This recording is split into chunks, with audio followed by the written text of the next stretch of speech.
The president of South Korea, President Park, refuses to meet with her counterpart across the Sea of Japan, the Japanese Prime Minister Abe. Yeah, she doesn't want to meet with him. Yeah, she's saying that first the Japanese have to admit the evil history they have with Korea.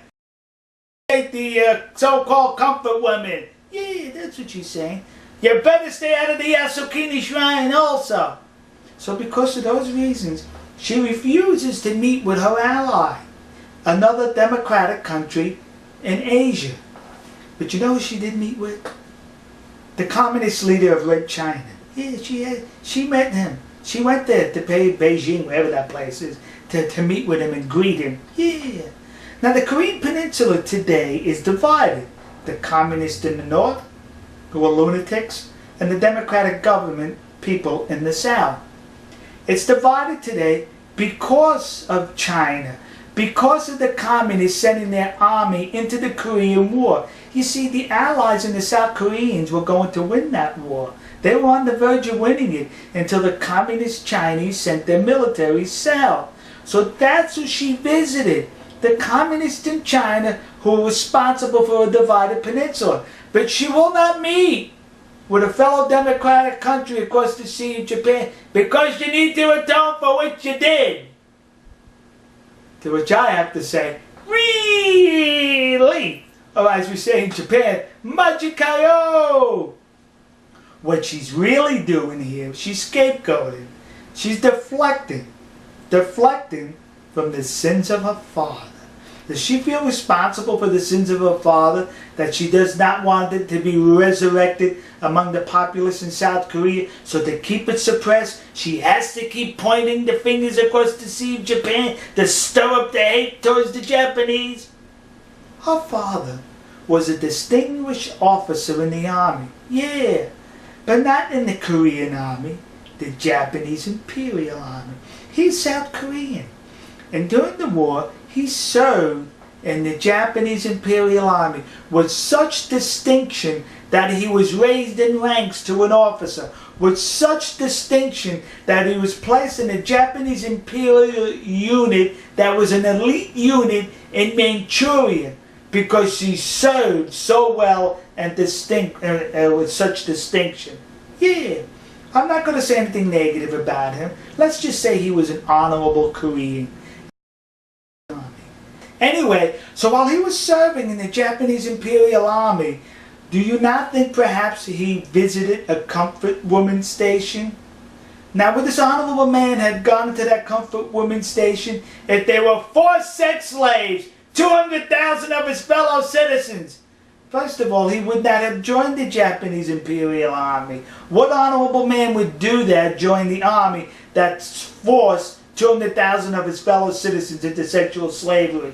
And when he went into the army, do you think he would have went into a concubine with sex slaves from his country?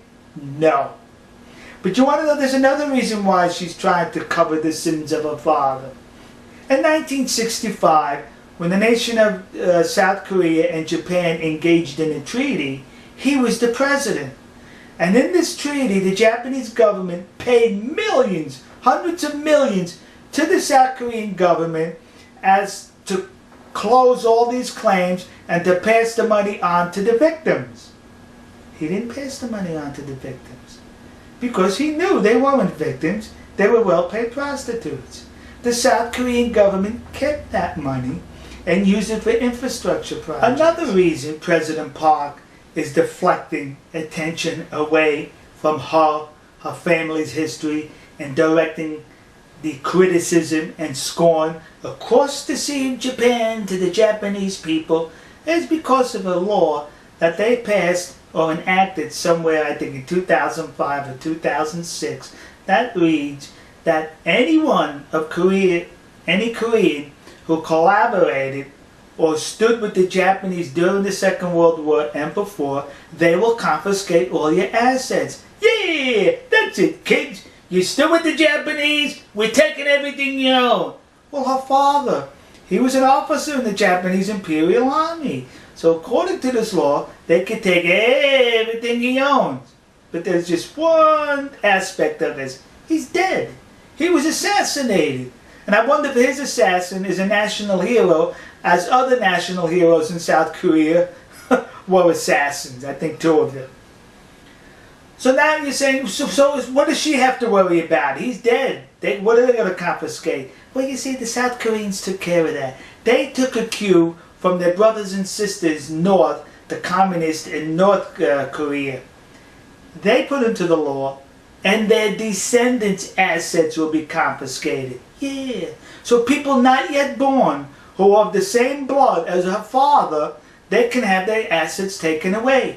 She can have her assets taken away. In North Korea, if you commit a crime, you go to jail, your children go to jail, your grandchildren go to jail. Yeah, because they believe the bad seed lasts for 3 generations. Well, here, they didn't put a limit on 3 generations in South Korea. Your descendants all the way down to the end of the earth.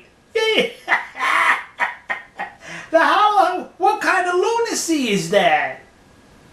So you see, President Park has to hide the sins of her father.